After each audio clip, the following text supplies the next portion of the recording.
Hey you! Do you like The Legend of Zelda? Do you like art? Well, are you in for a treat? Because today we'll be going over the evolution of official Zelda art styles.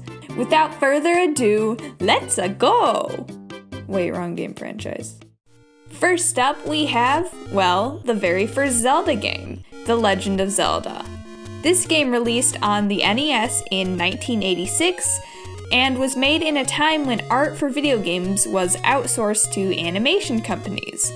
This is probably why a lot of the art looks like it could be a still from an animated movie. The next three games, The Adventure of Link, A Link to the Past, and Link's Awakening, were done in the same way. Now, Link had a big nose in the first game, but the following three games really emphasized his nose, making him look like a freaking Keebler elf.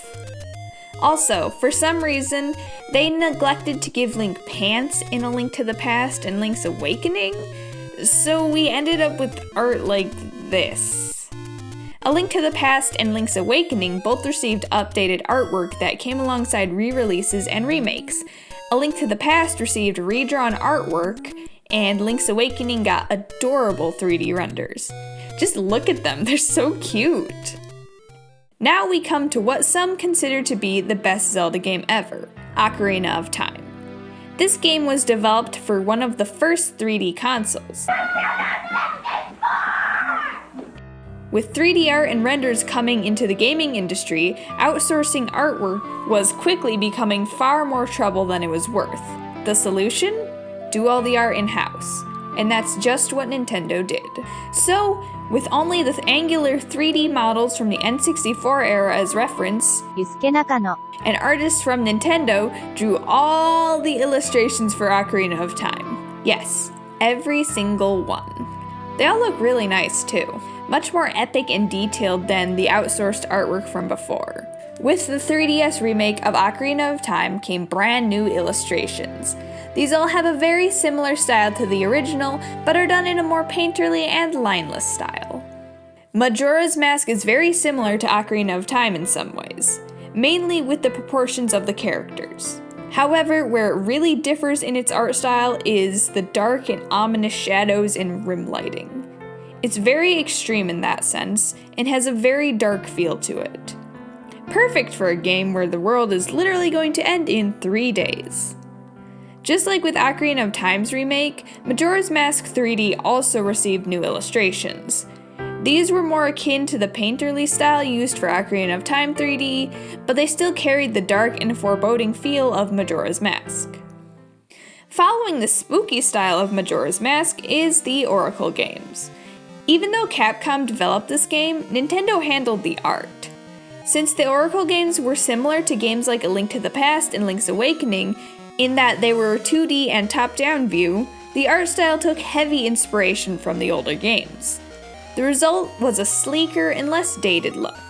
Looking at this art now, it hasn't really aged at all, and it still looks really nice. Plus, the character design for both Oracle games was awesome. I mean, just look at the scrapped Ganondorf concept. You can't look at this and tell me this isn't peak character design. If you thought the last styles were cartoony, boy are you in for a surprise, cause next up we have the Wind Waker, and with it comes the iconic Toon style. This style was used not only for Wind Waker, but also for the vast majority of the DS and 3DS Zelda titles, Ocarina of Time and Majora's Mask excluded. Wind Waker, both Four Swords games, and the Minish Cap see the iconic textured art style used. Wind Waker HD received redrawn artwork, this time with a much smoother and shinier feel to it, fitting for an HD game. Phantom Hourglass, Spirit Tracks, and Triforce Heroes also use the Toon style, but the style is a bit simpler and has no texture. The sheer number of games that use the Toon style is a testament to how timeless the style is.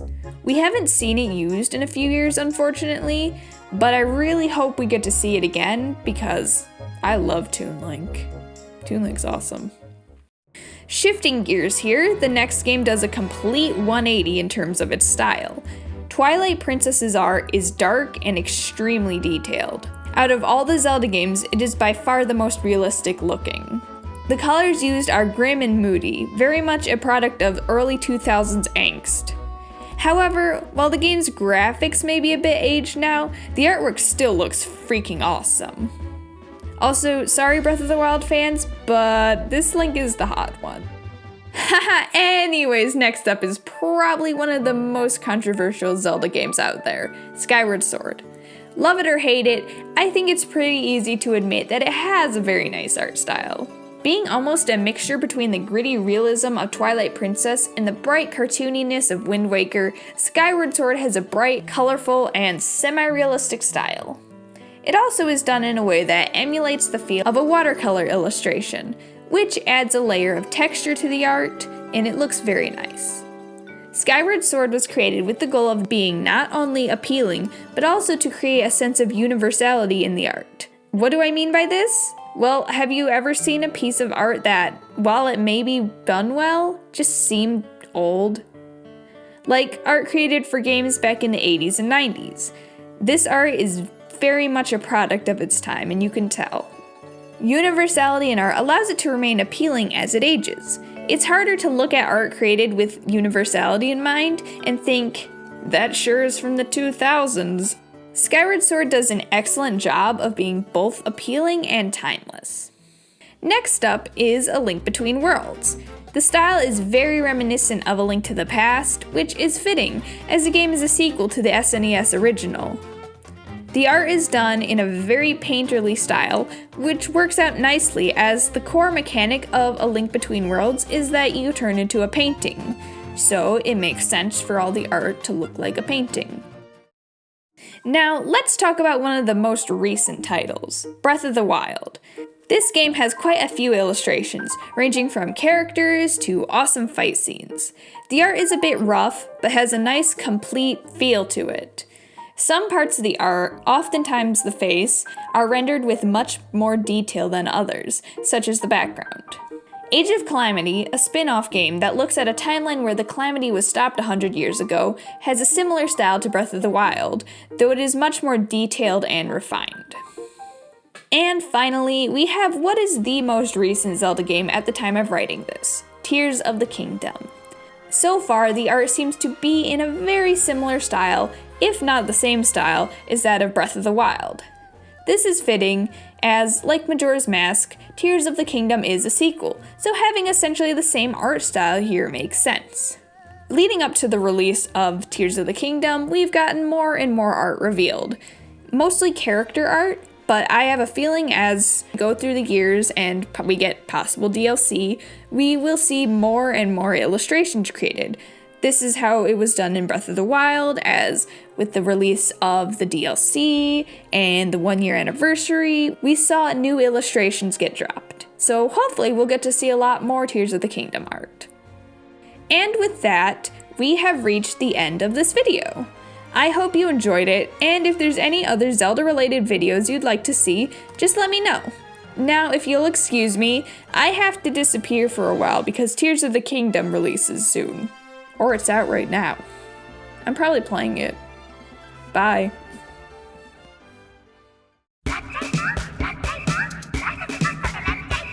Universality in art I'm not saying that right. Universality, oh, I am saying that right.